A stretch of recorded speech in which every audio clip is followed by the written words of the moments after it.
Hello everybody. Is anybody else getting tired of watching Tyler do these videos by himself? Because I certainly am. So anyways, today, Tyler's here, he's holding the camera. And today we're going to take you through the truck, just a quick overview of everything. Okay, so it's a V6 out of like a Pontiac G6, 3.5 liter. And the cool thing about this year of truck is it came with a 2.2, which is basically the same, uses the same transmission. It's got the same bell housing pattern, and the starter is on the driver's side, which is kind of different for the, like the Camaros and stuff aren't like that. So for this, the front wheel drive engine bolts right up to that trans, which makes this swap super easy. The only thing was like mounts and exhaust. Those are stock exhaust manifolds from that same car, but it's two front manifolds. And they bolt right up to the... We did have to, we're making it sound maybe a little bit easier than it was. Yeah, if you look at our videos from like last year or year and a half ago, we do have to do a fair bit of front accessory drive stuff. We switched from a 2.8. Yeah. We're actually looking for some more 2.8s. They're getting rare. They're getting rare. So if you have a 2.8 liter, like Iron Duke, I think they call them. No, that's a 2.5. Oh, 2.5, like okay. 2.8 or 3.1. Okay, Firebird, so Camaro. if you have one of those rear wheel drive, actually let us know, especially if you're in Northern Ontario, because we're seriously looking for some, because we got some more plans. We're gonna build some more stuff. There's gonna be things happening. A clutch. We just went with like a cheap eBay 6-puck China clutch, and it's pretty good, I think. Yeah, it's pretty good. I mean, we're also right after. Never slips. Never slips. Right after this video, we're going to be taking the transit to look at the clutch. I think that's a release bearing problem, not the clutch itself. So do I, actually, because it never slipped at all. The first year, we do one clutch a year, but they're like $200. So. Oh yeah, not even. And this year we don't know if we're going to have to do one, so maybe we'll throw that in the end of this video. But yeah, we're going to check that. We did our last transmission change at the track, and I think we used a Chinese release bearing.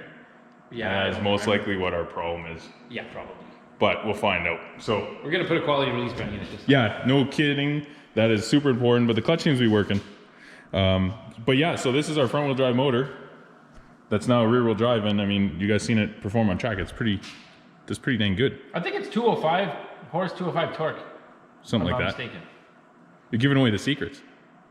Well, whatever. That was before the turbo and stuff. It's not pretty much. Before the nitrous. It's not like it's much power. No. Okay, we're going through the interior here? Yeah, we'll go through the interior. Where did you get that? This is the beautiful office. Cage built there.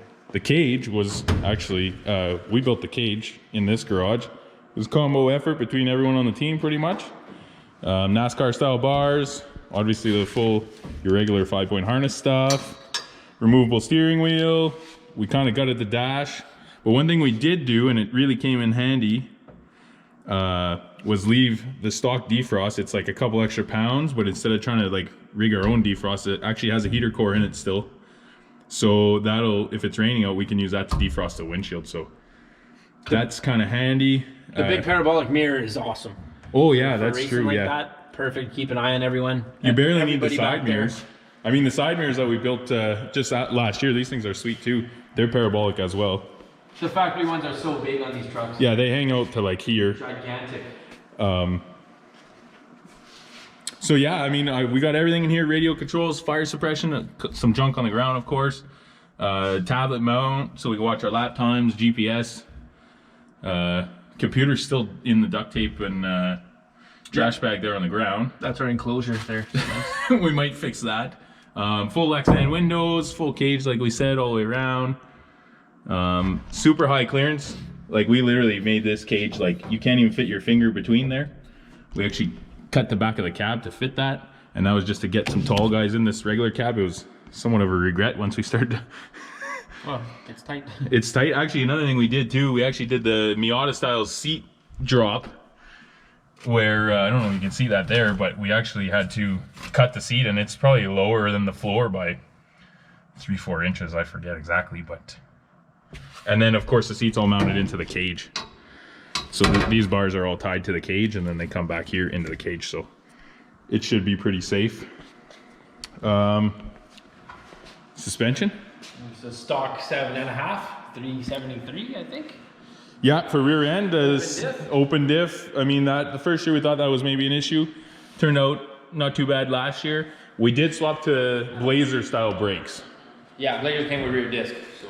Yeah, so those are Blazer brakes. We didn't have to do too much screwing around for that.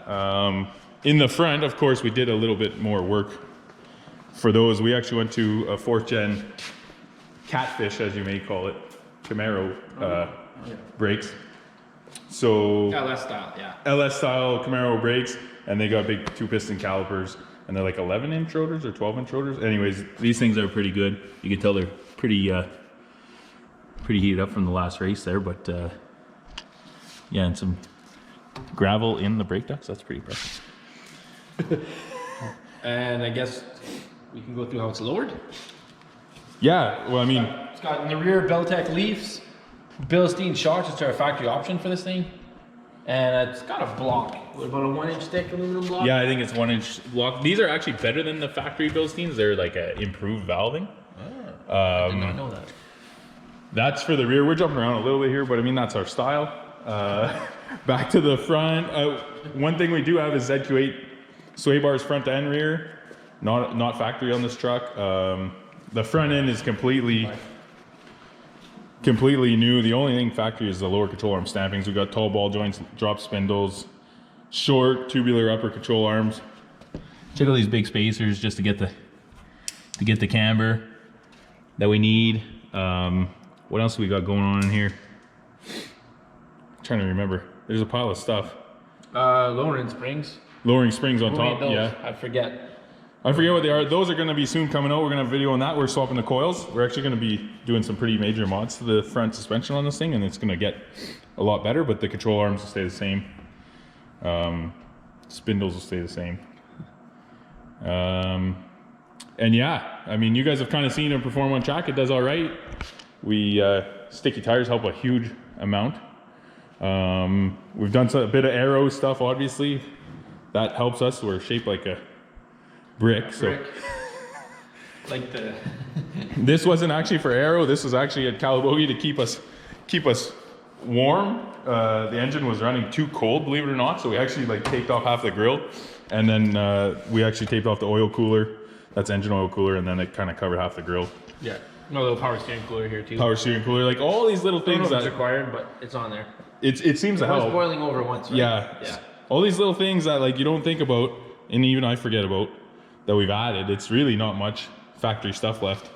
You know, factory cab, we didn't really do much. We pulled weight out of it, but otherwise, and then Our puke tank overflow line too. yeah, we did the NASCAR style line because we had one issue where we thought maybe the sender was not working, or the sender wasn't working. It was showing it was overheating. So now when you overheat, you have NASCAR style that actually blows over here on the right side of the windshield, so you can see the steam coming out when you're driving, or water. Hopefully that never happens. It hasn't yet, but we'll see. But yeah, otherwise, I mean, it's pretty stripped. It's fairly light for what it is. What is this, street scene bumper or something like that? I don't know. We got that off a... We got that from one of our buddies. And he had just bought a truck for parts, and it had that on it. It had fake brake ducts. Cut them out, put the real ones in. It actually looks pretty cool. These are pricey branding. Like, Oh, that would have been probably like a $500. $500 deal back in like 2002 or something. Yeah. So that's a good score. And then, well, I think you guys probably saw us. We added the factory lower valence below the bumper. So bumper would have ended here before. And then we added this. And then we had a splitter, but at Mosport, we were still rubbing the ground. You could see right here, this corner, we didn't cut this crooked. That was from dragging the ground at Mosport turn 5. So, like, it's low. We need a bit more spring rate to keep it up. And that'll probably help us, but yeah, that's kind of the run through the truck. I mean, we've probably missed 17 things. I don't know. That's got all the big stuff. All the important things anyways. We're gonna do some work. We got a test session at Mosport in like 3 weeks, and we haven't touched this thing since Calabogie. So we got a lot of work to do. We're gonna get slamming on that.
right, so you just saw us get the tranny out there. And this thing, if you can hear it, is kaput. Doesn't sound good. It does not sound good at all, does not look good. So that's what happens when you use the free China bearing that comes with the China clutch kit when you're stuck. So we're gonna get that all fixed up. That'll be an easy fix. And let's go have a look at that clutch. The clutch is not failed, but it's worn. So we get what we pay for. And I think it's not really worth risking it. What do you think? Nope. I think we could probably make it like one more race or something, but we don't really want to take the transmission out during the year. So this thing lasts us 4 full race weekends. That's pretty good. So let's buy another one and use this as our new spare. This is better than our old spare. Yeah, our old spare is missing a puck. And yeah, it's missing a whole chunk out of one of these dealies here. And then yeah, this bearing, it's like a Christmas jingle now. That was about to fail. And what would have happened? What do you think would have happened if that would have failed? It would have been good carnage. Probably what would have happened is after that fails. Yeah, you go to depress the clutch. This doesn't spin. That would have went into those fingers, and the back of the fingers from this way. that would have been a mess. All those fingers would have been bouncing around, and we would have had no clutch pedal. Like totally done. Like I don't know how many more laps do we have in that. Like it wasn't that bad. It was just crunchy when you'd use the clutch. I mean, well, all the grease came out of it too, which was like this is all. Yeah, that's accelerating. And the now wear. it's spraying all over the clutch and that too. So it's not what you want. It's a good thing we don't have one of like these clutches. These are like the weird ones. Those ones are for going fast in a straight line though. It's like, yeah. How does it work? Like horsepower goes in here and shattered dreams. All right, so a bit of work done tonight. This was a good first day. Got the trans out, got some stuff First time done. we work on this in forever. Well, it's the end of March, and I think last time was the start of October. We took it out of the trailer and it sat in the corner, and Yeah. been working on the old street car, which has the Sonoma wheels on it, but don't disregard that. Yeah, so we got the tonneau off. One thing I guess we totally missed was the fuel cell. 20 gallon Jazz fuel cell with the sweet filler. And you've seen we can dump fuel in this thing pretty fast. And yes, there's a lot of weight we could take out of this box. As you can tell, there's a lot of steel, but we kept it in here to keep the balance front to rear because it's a truck. So keeps it easy to drive. One day down the road, if we can figure out how to get the front lighter, lots of potential to pull weight out of the back. Yeah, we got some stuff to do, and Yep. yeah, that'll probably do it for now. So that's a little update, and we'll probably do a couple more of these, maybe every time we work on it, till test day in 3 weeks, and Yep, that's it. ciao. You're gonna order a clutch. Yeah, like today, because everything, the world's on back order, Yep. and it'll probably get stuck on a container somewhere, and we need it like in 4 days. So.